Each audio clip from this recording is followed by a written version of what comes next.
In Search of Being, The Fourth Way to Consciousness, by George Ivanovich Gurdjieff.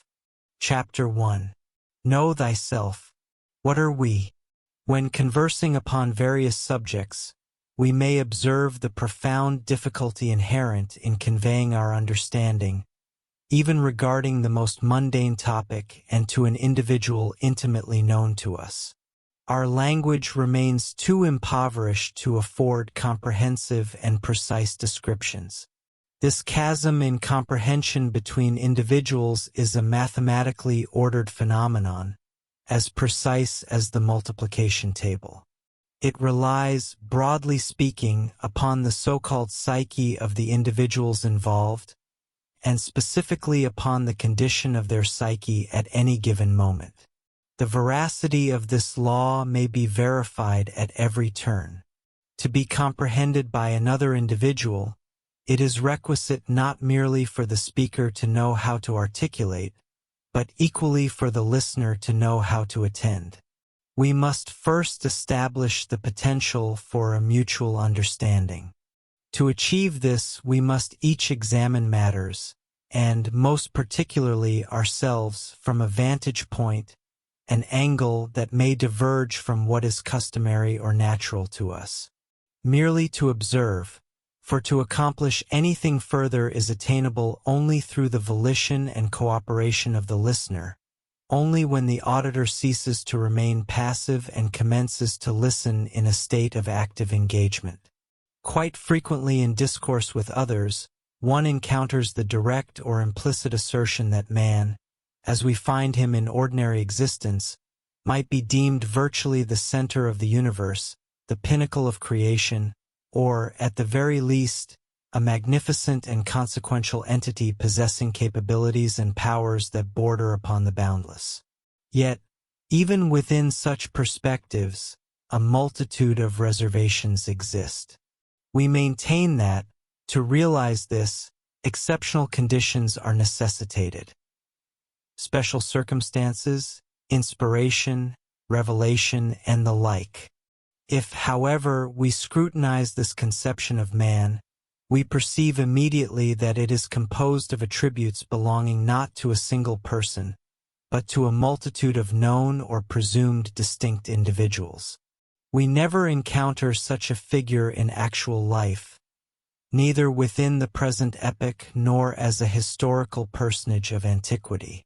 For each and every one of us harbors our own frailties, and, upon closer inspection, the mirage of grandeur and omnipotence dissolves.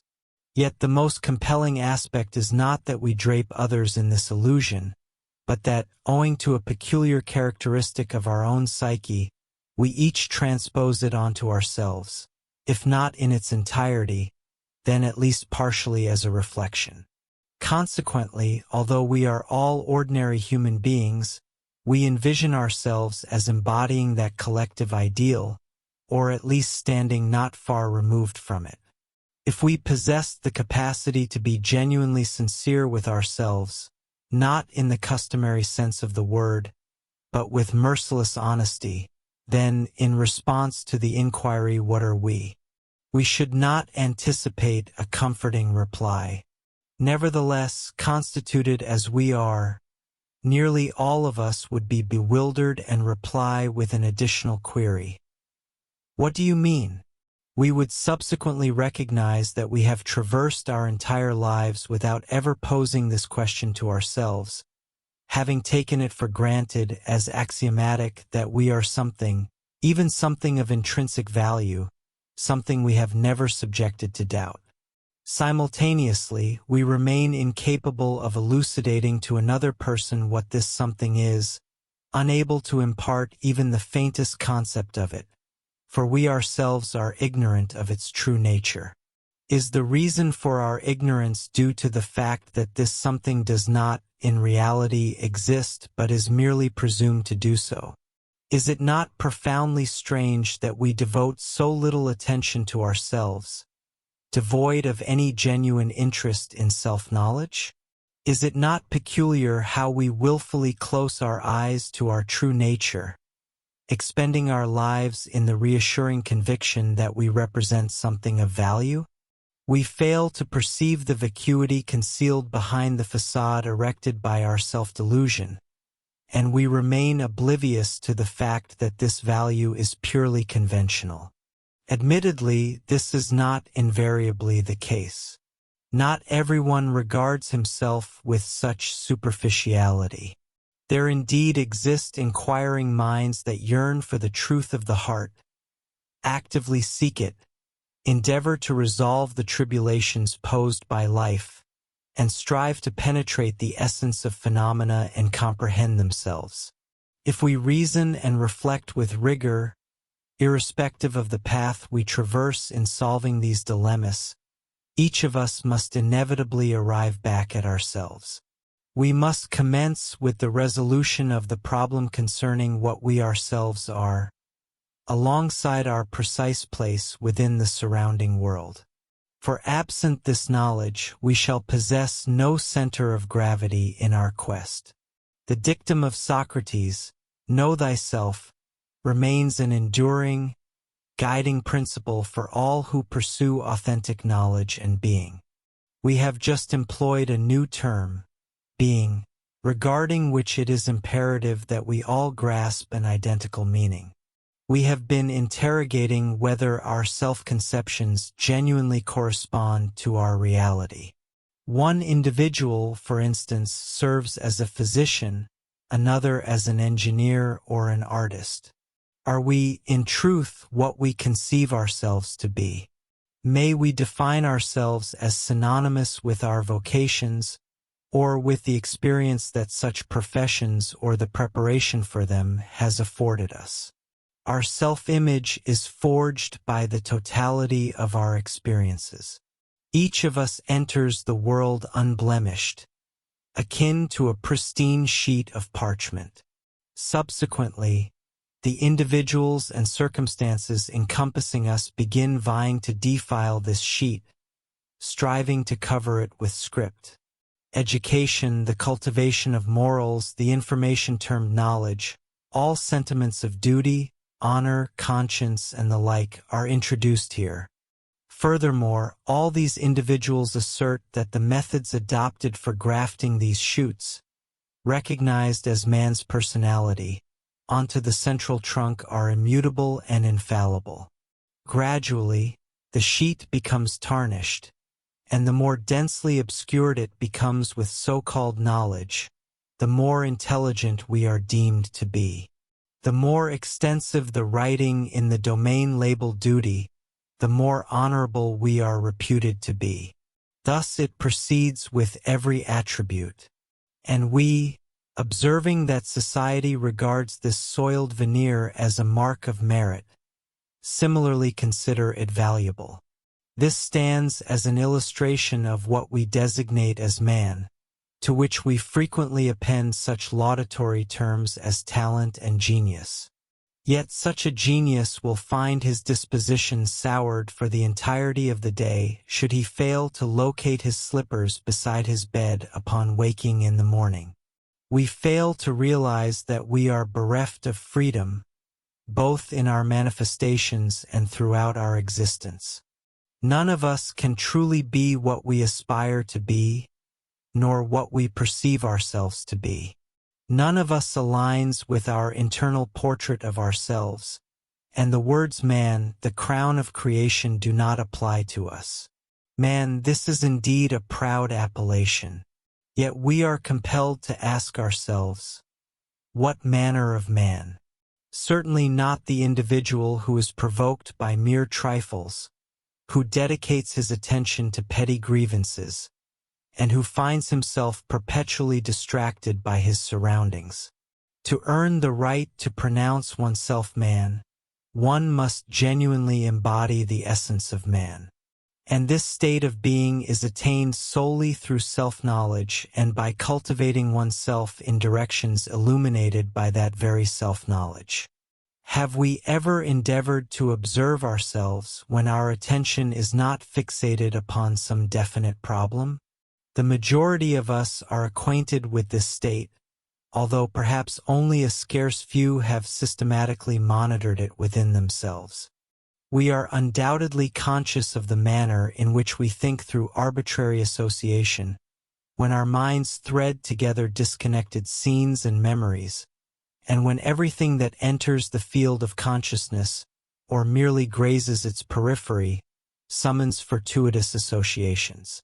This succession of thoughts appears to proceed uninterruptedly, weaving together fragments of prior perceptions drawn from disparate archives within our memory. And these recordings play incessantly, while the apparatus of our cognition deftly weaves tapestries of thought from such material. Our emotions fluctuate in an identical fashion, oscillating between the agreeable and the disagreeable, joy and sorrow, mirth and irritation, pleasure and anguish, sympathy and antipathy. We hear ourselves extolled and we become elated. Someone rebukes us and our disposition is immediately soured. A novel subject seizes our interest and instantaneously obliterates the memory of what had captivated us so intensely but a moment prior. Gradually, our fascination becomes tethered to this new object, ultimately to such an extent that we become immersed in it from head to foot. Suddenly, we find ourselves possessed, entirely captivated by it. We have altogether disappeared. And this propensity to become captivated, this susceptibility to infatuation, is an intrinsic property within each of us, manifesting under a multitude of divergent guises. It binds us, depleting our strength and time, and precluding any possibility of remaining objective and free, two indispensable qualities for anyone endeavoring to pursue the path of self-knowledge. Should we aspire to self-knowledge, we must earnestly strive for freedom. The objective of self-knowledge and the prospect of self-development possess such profound gravity and importance, demanding such immense intensity of effort, that attempting them in a haphazard manner, interspersed among myriad other interests, is wholly impossible. If we undertake this endeavor, we must accord it absolute primacy in our lives, which are decidedly too brief to be squandered upon trivialities. To expend our time profitably in this quest, we require emancipation from every form of attachment. We require freedom and solemnity. This is not the sort of solemnity that peers from beneath furrowed brows with pursed lips, characterized by meticulously restrained gestures and words filtered through clenched teeth.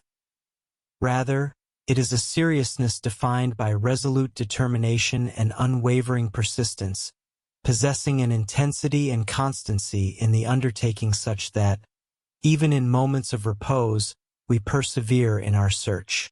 Let each of us ask ourselves, are we genuinely free?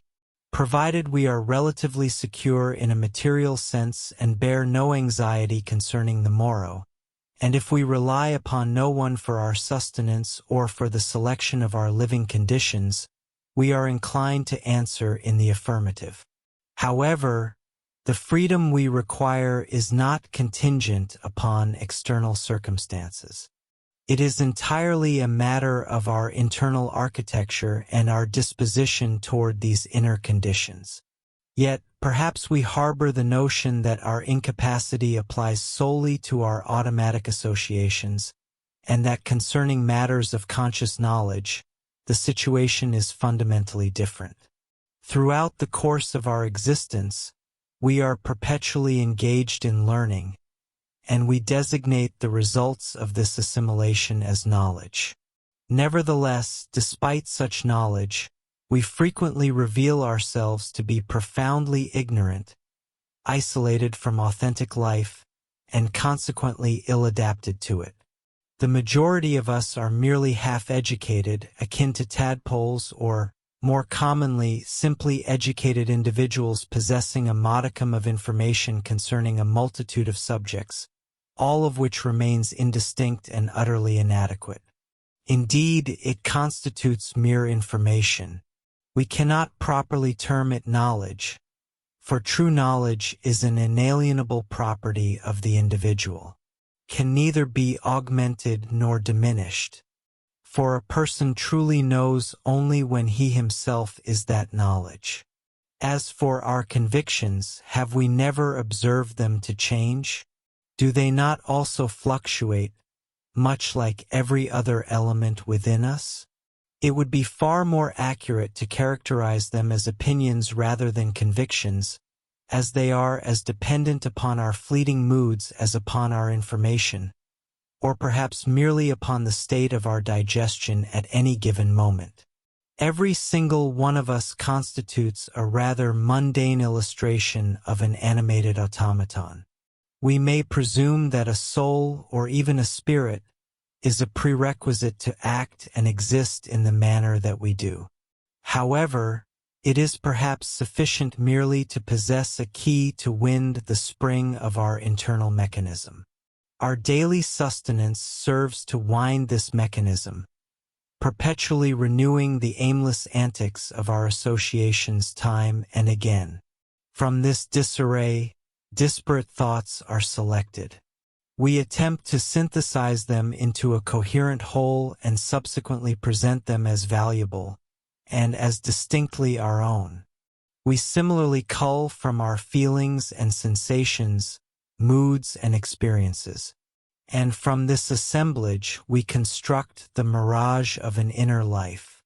We pronounce ourselves to be conscious and rational entities, discoursing upon God, eternity, everlasting life, and other elevated matters. We converse upon every conceivable subject, rendering judgments and engaging in discourse, offering definitions and conducting evaluations. We consistently omit, however, to speak of ourselves and of our own genuine objective value. This is because we remain fundamentally convinced that we are capable of acquiring whatever we may find lacking within ourselves. As has been previously stated, there exist individuals who hunger and thirst for truth. If we scrutinize the predicaments of existence and remain entirely sincere with ourselves, we arrive at the conviction that it is no longer tenable to live as we have lived, nor to remain what we have been thus far. A pathway out of this situation is absolutely essential.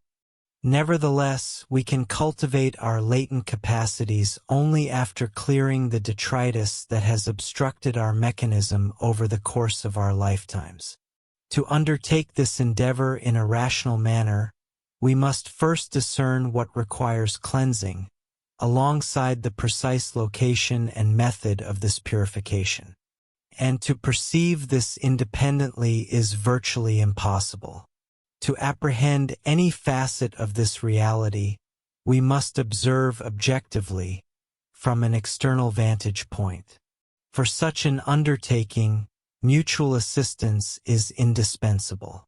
Such is the state of affairs within the realm of self-knowledge. In order to act, we must possess knowledge, but to acquire knowledge, we must first discover the method of knowing. We cannot uncover this by ourselves. Man cannot do. For an exact study, an exact language is imperative.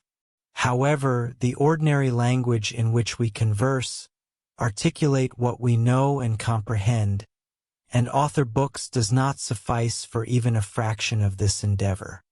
An imprecise vernacular cannot adequately serve an exact knowledge.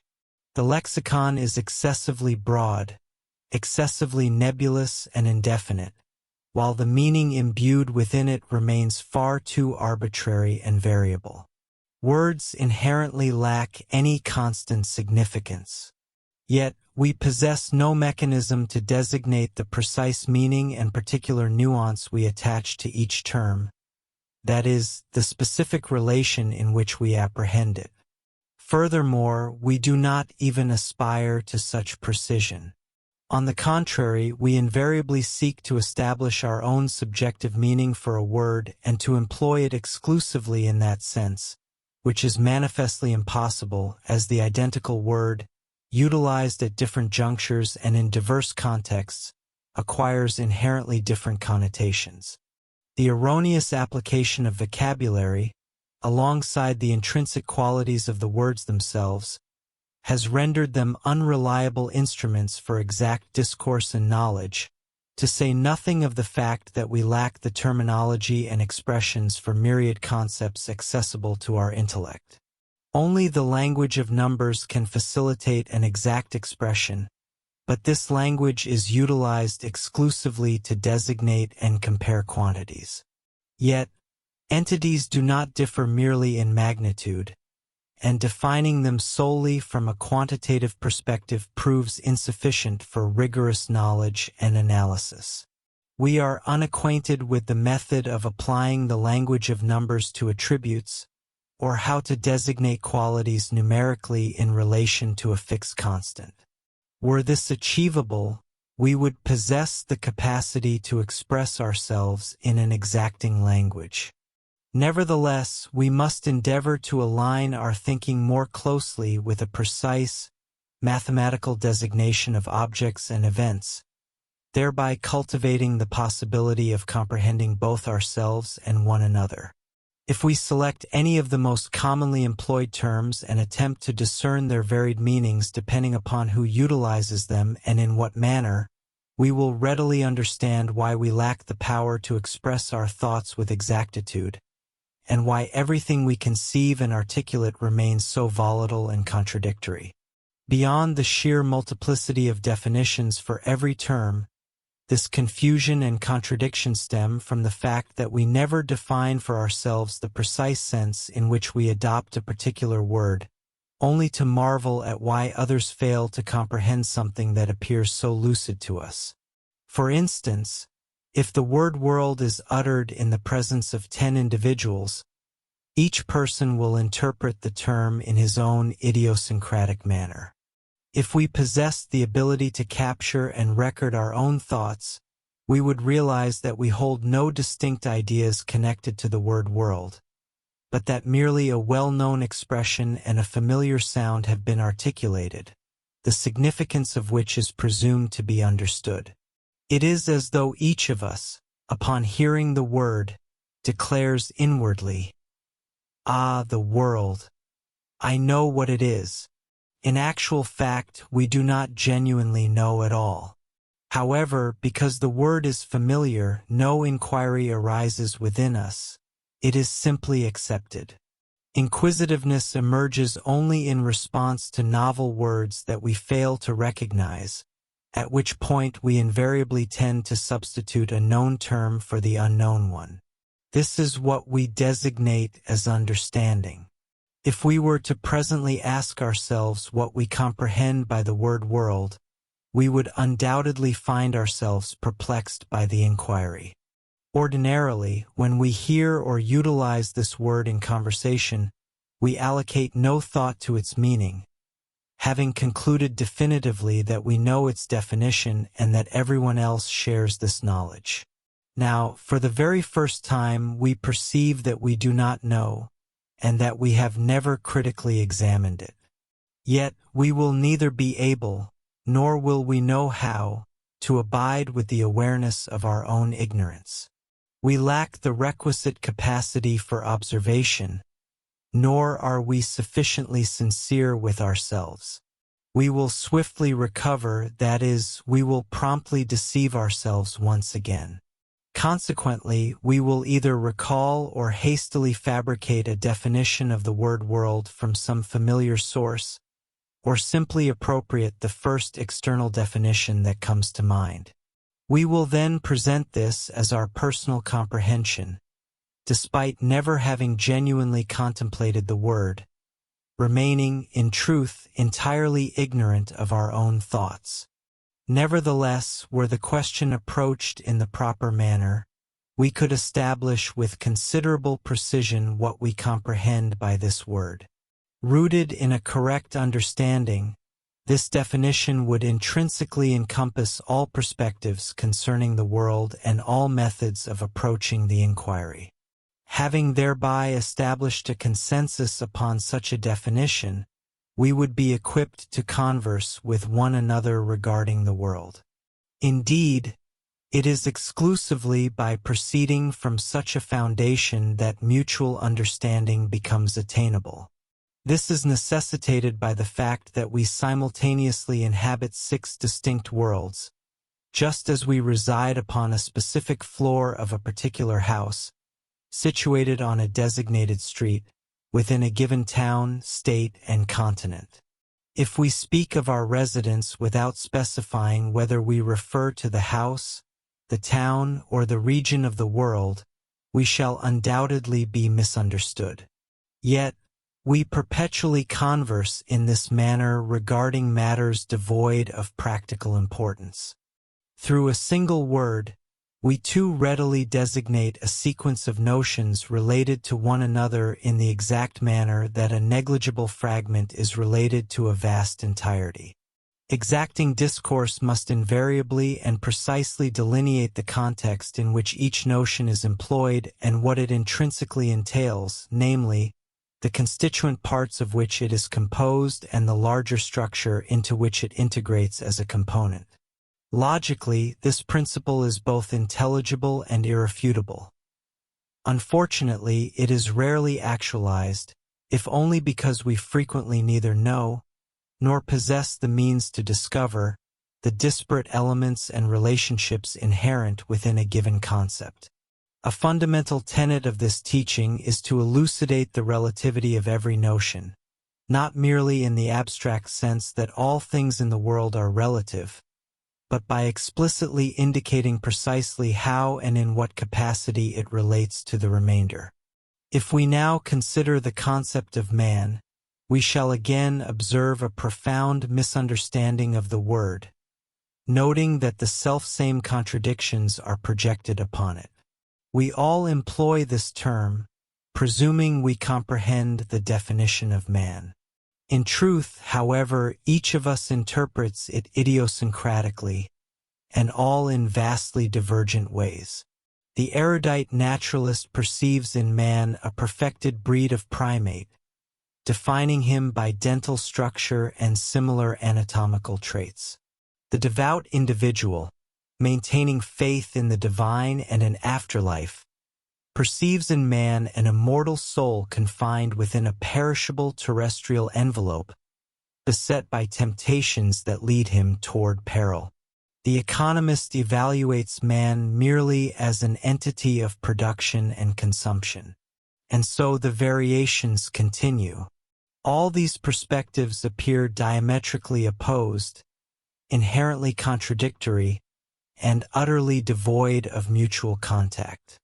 Furthermore, the inquiry is exacerbated by the observation of vast and sharply delineated differences among individuals, variations so profound that it often appears anomalous to utilize the singular designation of man to encompass all these disparate beings. And if, in light of all this, we were to ask ourselves what man truly is, we would discover our inability to answer the question. We simply do not know. Neither anatomically, physiologically, psychologically, nor economically do these definitions prove sufficient, for they apply to all aspects indiscriminately, failing to accommodate the profound distinctions we observe. Although our repository of information is entirely adequate to determine the nature of man, we lack the capacity to approach the matter with simplicity. It is we ourselves who confound and obscure the inquiry. Within the framework of this teaching, man is defined as the being who can do, that is, act consciously and in accordance with his own will. We can conceive of no more comprehensive definition. Animals are distinguished from flora by their faculty of locomotion. Although a mollusk affixed to a stone, as well as certain marine algae capable of moving against a current, may appear to violate this principle, the law remains fundamentally sound. A plant can neither forage for sustenance, evade an impact, nor conceal itself from a predator. Man is differentiated from the animal by his capacity for conscious action, his capacity for doing. This is undeniable, and it is evident that this definition satisfies all requisite criteria. It enables the distinction of man from other entities lacking the faculty of conscious action, while simultaneously allowing for the differentiation of individuals according to the degree of consciousness present in their actions. Without exaggeration, one may assert that all the striking differences we observe among individuals can be reduced to variations in the consciousness of their actions. People appear so remarkably diverse precisely because the actions of some are, in our estimation, profoundly conscious, whereas the actions of others are so entirely unconscious that they seemingly exceed the insentience of stones, which at least respond appropriately to external phenomena. The matter is further complicated by the fact that the same individual frequently exhibits, alongside what appear to be entirely conscious acts of volition, other responses that are utterly unconscious and animal-mechanical in nature.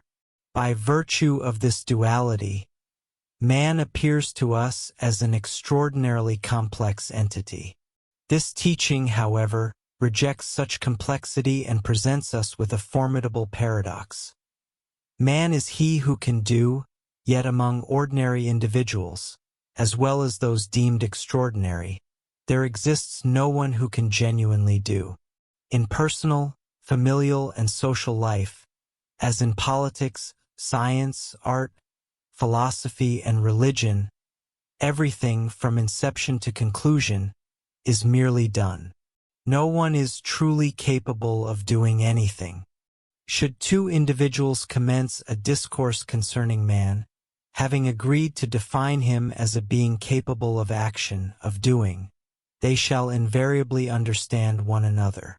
Naturally, we must sufficiently clarify the definition of doing, emphasizing that it necessitates a profoundly elevated degree of being and knowledge. Ordinarily, we lack even the most basic comprehension of what doing signifies, because within our own lives, and in the entirety of our surroundings, everything is always done and has invariably been done. An individual who slumbers cannot do. Through him, everything is done in a state of sleep. Sleep, in this context, is understood not in the literal sense of organic slumber, but rather as a state of associative existence. Foremost, we must awaken. Having achieved this awakening, we shall recognize that, in our present condition, we remain incapable of doing. Subsequently, we must undergo a voluntary death and experience a rebirth. Once reborn, we are compelled to grow and to acquire knowledge. Only when we have achieved such growth and understanding shall we finally possess the capacity to do. The assertion that man cannot do, and that everything is merely done through him, aligns closely with positivist science. According to this paradigm, man is a highly intricate organism, developed via evolution from the most fundamental life forms, and possessing the capacity to react in a complex manner to external impressions. This reactive faculty is so intricate, and the corresponding response may be so far removed from the stimulus that provoked and conditioned it, that an individual's actions, or at least a portion thereof, appear voluntary and autonomous to the naive observer. In reality, however, man is entirely incapable of even the most minute independent or spontaneous action. The entirety of his being is nothing more than the culmination of external influences. Man is essentially a process, a mere transmitting station for traversing forces. If one were to imagine an individual deprived of all sensory impressions from birth, whose life was nonetheless miraculously preserved, such a person would remain incapable of a single action or movement. Indeed, he would be utterly unable to survive, lacking the capacity to either breathe or consume sustenance. Life is an intricate sequence of processes: respiration, ingestion, the interchange of matter, the proliferation of cells and tissues, reflexes, nervous impulses, and the like. For an individual bereft of external impressions, none of these functions would be viable. Consequently, he would be entirely unable to execute those actions typically regarded as voluntary and conscious. Thus, from the positivist perspective, man is distinguished from the animal solely by the superior complexity of his reactions to external stimuli, and by a more protracted interval between the impression and the resultant reaction. Yet humanity, akin to the lower animals, remains fundamentally incapable of autonomous action. That which we term will in humankind is merely the culmination of its desires. This constitutes a decidedly positivistic perspective. Nevertheless, exceedingly few individuals adhere to it with sincerity and consistency. The majority among us, whilst assuring both ourselves and others that we are firmly grounded within a rigorously scientific, positivistic paradigm, in truth subscribe to an amalgamation of theories. We concede the validity of the positivistic worldview only up to a specific juncture, namely, until it becomes excessively severe and proffers insufficient solace. On the one hand, we acknowledge that all physical and psychical processes within humankind are mere reflexes. Yet, simultaneously, we postulate the existence of a certain independent consciousness, a specific spiritual principle, free will. Will, from the perspective of this teaching, represents a precise synthesis derived from attributes that are deliberately cultivated and reside solely within an individual capable of genuine action. It signifies an exceptionally elevated state of being when juxtaposed with the constitution of the average person. Only those possessing such a state of being are capable of true agency. The remainder of us are merely automatons, actuated entirely by external forces. We resemble a rudimentary mechanism or mechanical toy, functioning solely for the duration that its internal spring unwinds, entirely incapable of contributing any supplementary force to its momentum. Profound potentialities exist within humanity, vastly exceeding those acknowledged by positivistic science. However, in our present condition, we possess no valid claim to being an entity endowed with true independence and will. No unified I. We ordinarily exist exercising but an infinitesimal fraction of our inherent functions and faculties. This deficiency arises because we are fundamentally ignorant of ourselves. We fail to recognize that we are, in fact, machines, and we remain oblivious to the nature and operation of our own mechanisms. We are undeniably machines. Humanity is born, it is posited, equipped with a mechanism designed to receive a multitude of impressions. The apprehension of certain impressions commences prior to birth, and throughout an individual's maturation, an increasing number of receptive apparatuses emerge and undergo refinement. The architecture of these apparatuses is uniform across all components of the machine, analogous to blank discs upon which music is inscribed. Upon these discs, all impressions are etched, commencing from the very first day of life and even beforehand. Furthermore, a secondary mechanism automatically facilitates the linkage of all novel impressions with those previously documented, thereby maintaining a chronological registry. Consequently, every impression ever experienced is documented in multiple locations across various disks, where it is preserved impeccably. That which we designate as memory is a fundamentally flawed device through which we utilize but a minuscule portion of our vast reservoir of impressions. Yet, Once experienced, an impression never truly vanishes. It is perpetually retained upon the discs where it was initially etched. Numerous hypnotic experiments have demonstrated that an individual retains the memory of everything they have ever experienced, down to the most minute detail.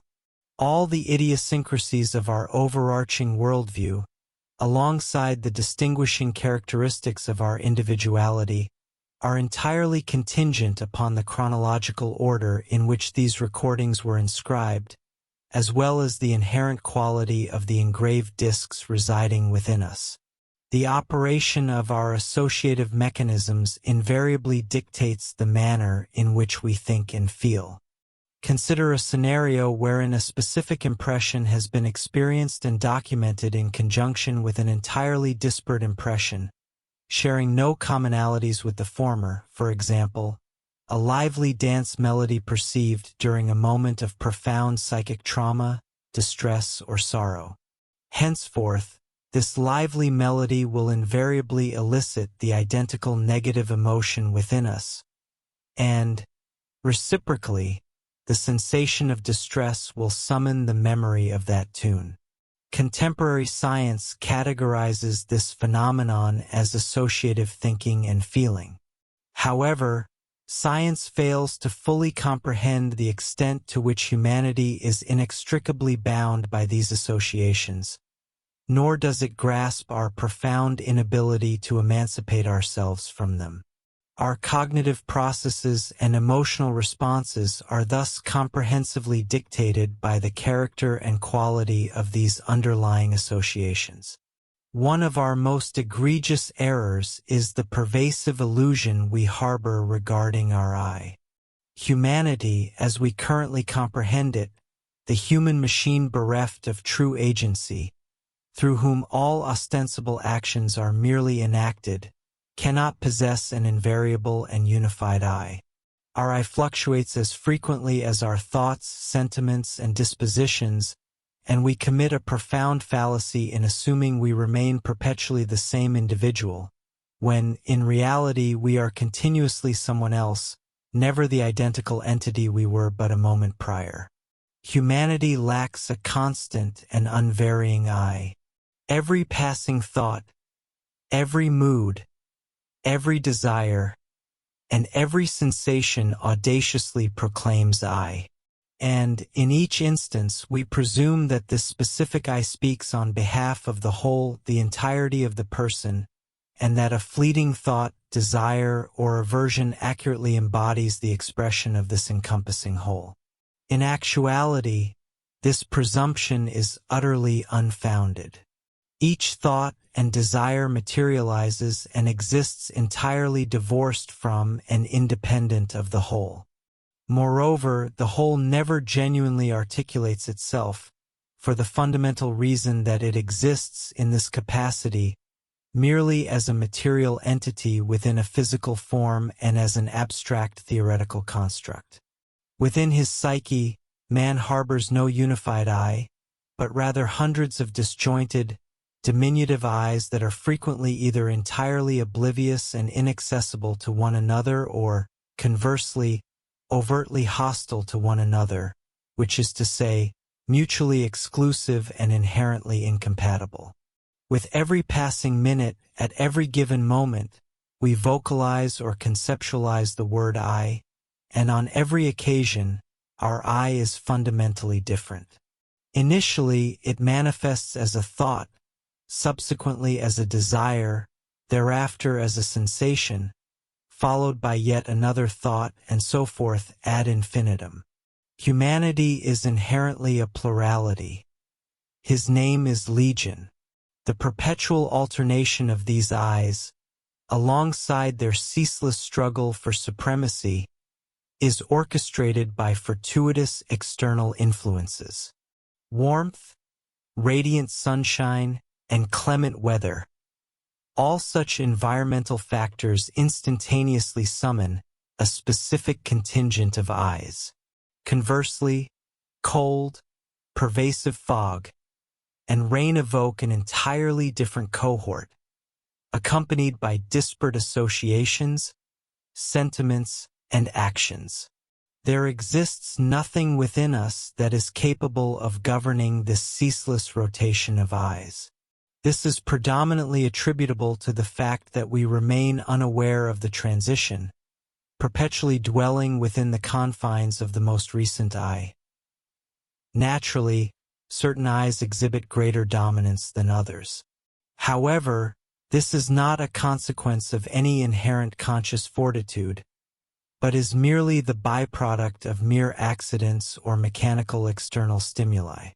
Influences such as early upbringing, societal role models, literature, the hypnotic sway of religion, or the strictures of caste and tradition can forge eyes within our personality that possess sufficient potency to subjugate entire assemblages of weaker eyes. Yet, their comparative strength is ultimately determined by the specific recording discs within our receptive apparatuses. Indeed, all the multifaceted eyes that comprise our personality share the identical origin as these very discs. Both the dominant and the subordinate eyes are merely the cumulative results of external stimuli, perpetually mobilized and regulated by the influx of fresh external influences.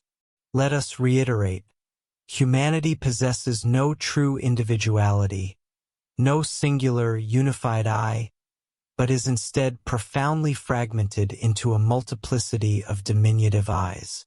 Each of these disparate, minor eyes is fully capable of appropriating the title of the whole, of acting ostensibly on behalf of the whole, and of assenting or dissenting, issuing promises, and forging decisions with which a subsequent I or the whole itself will inevitably be forced to contend. This illuminates precisely why individuals so frequently formulate resolutions yet so rarely execute them. For instance, an individual may resolve that, commencing the following morning, he will arise early each day. This determination is enacted by a singular I, or perhaps a temporary coalition of eyes. However, it invariably transpires that the specific I responsible for physically rising from bed vehemently disagrees with the preceding resolution, or perhaps remains entirely ignorant of its existence. Consequently, this individual will undoubtedly continue to slumber through the morning, only to resolve once more that evening to rise early the subsequent day. In certain circumstances, this phenomenon can precipitate exceptionally unpleasant consequences. A single, incidental I may impulsively pledge something, not merely to itself but to another individual, at a fleeting moment on a transient whim or simple vanity. Subsequently, this specific I vanishes, yet the person, that is, the aggregate combination of other I's who are completely innocent regarding the actions of that departed I, may be condemned to pay the proverbial price for the remainder of his life. It is the fundamental tragedy of the human condition that every minor I retains the authority to sign checks and issue binding commitments, while the person, that is, the whole, is ultimately compelled to honor them. People's entire existences are frequently consumed by the arduous task of settling or discharging the myriad obligations incurred by these trivial, incidental I's. Our paramount delusion lies in our steadfast conviction that we are capable of genuine volition, that we possess the sovereign power to act, to genuinely accomplish things. In reality, however, humanity in its present condition is entirely incapable of genuine action. Everything with which humanity is preoccupied is simply enacted upon it. Everything that transpires around us, everything achieved by us, everything emanating from us, it all merely happens. It occurs in precisely the same manner as rain descends due to atmospheric temperature variations, as snow dissolves beneath the solar rays, and as water congeals at a specific degree of cold. Man is a machine. All that we undertake, all our actions, words, thoughts, feelings, convictions, opinions, and habits are engendered by external influences and impressions. We are powerless to generate a solitary thought or deed autonomously. Everything we articulate, perform, contemplate, or experience, all of this simply transpires. We can neither discover nor invent anything. It is all effectuated. It all manifests of its own accord. To internalize this reality for oneself, to comprehend it and become fully persuaded of its veracity, one must relinquish 1,000 illusions concerning mankind, as well as our supposed capacity to author or govern our own existence. Everything we imagine ourselves to be doing merely happens. Populist movements, wars, revolutions, and shifts in governance. All of this simply occurs. The same principle applies to everything that transpires within the span of an individual life. We are born, we live, we die, we construct dwellings, and we author books, not through the exercise of our own volition, but merely because circumstances unfold in such a manner. We cannot genuinely act, build, destroy, write, or imagine. Rather, we are merely an instrument of the action, construction, destruction, writing, and imagination that transpires. We cannot truly love, hate, or desire, but merely undergo the sensations of love, hatred, and desire. Everything possesses an indispensable cause rooted in something else.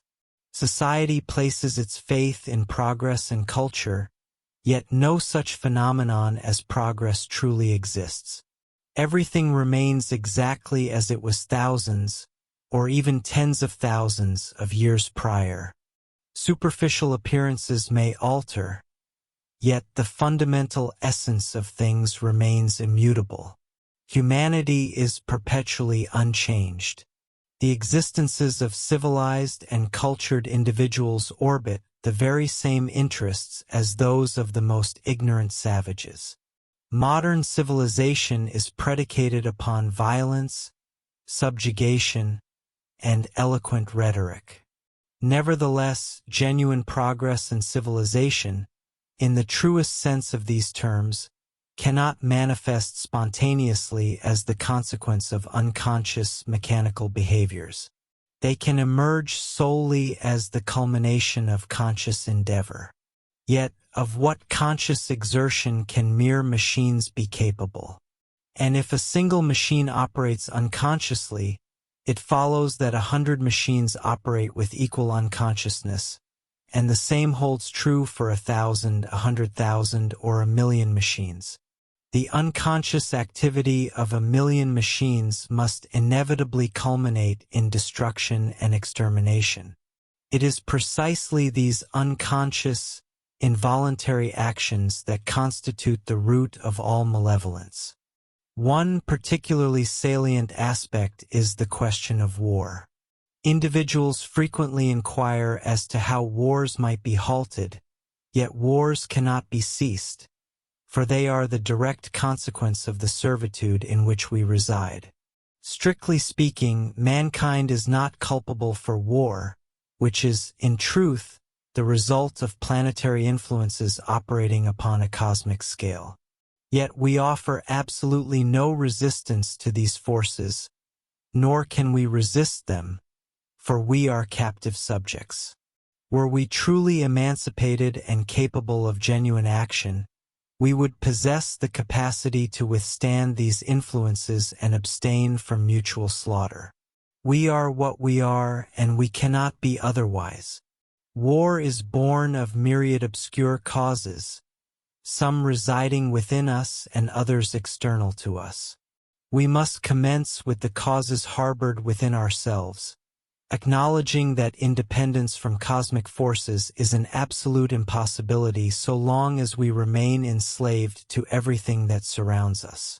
We must recognize that we are governed by our environment. If we can achieve liberation from immediate phenomena, we might eventually secure freedom from planetary influences. freedom, liberation, this must remain our ultimate objective. To become free, to escape from servitude, it is toward this end that we must diligently strive, provided we possess even the slightest comprehension of our present condition. So long as we persist as slaves, both internally and externally, we can accomplish nothing, and we can never evade the tyranny of circumstance. Yet we cannot cease to be subject to external conditions while we remain inwardly bound. In order to attain liberation, we must first secure inner freedom. The primary cause of our internal servitude is our profound ignorance, which is to say, our ignorance of ourselves. Absent self-knowledge, we cannot be free, nor can we exercise sovereignty over ourselves.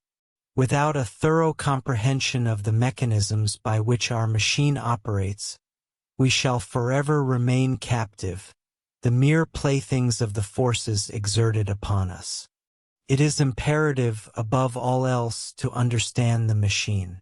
Naturally, a machine, a true machine, neither knows itself nor possesses the capacity to do so. In truth, once a machine achieves self-awareness, it ceases to be merely a machine, or, at the very least, it is no longer precisely what it was before. It already begins to assume responsibility for its actions. To understand our machine, we must confront the stark reality of our situation. We are incarcerated. Our sole rational desire, if we possess any sense, must be to escape. But by what means? The singular avenue of egress is to tunnel beneath a wall. This undertaking is far too monumental for an isolated individual. However, if 10 or 20 individuals were to collaborate in shifts, some excavating while others provide concealment, they might succeed in tunneling out and securing their escape. Furthermore, no individual can successfully abscond from prison without the assistance of those who have already attained their freedom. Only they can impart the knowledge of the escape route or furnish whatever tools may be requisite. Yet, there is no conceivable way a solitary prisoner acting independently could locate these individuals or communicate with them. What is necessitated is an organized collective. Nothing whatsoever can be achieved absent an organized group.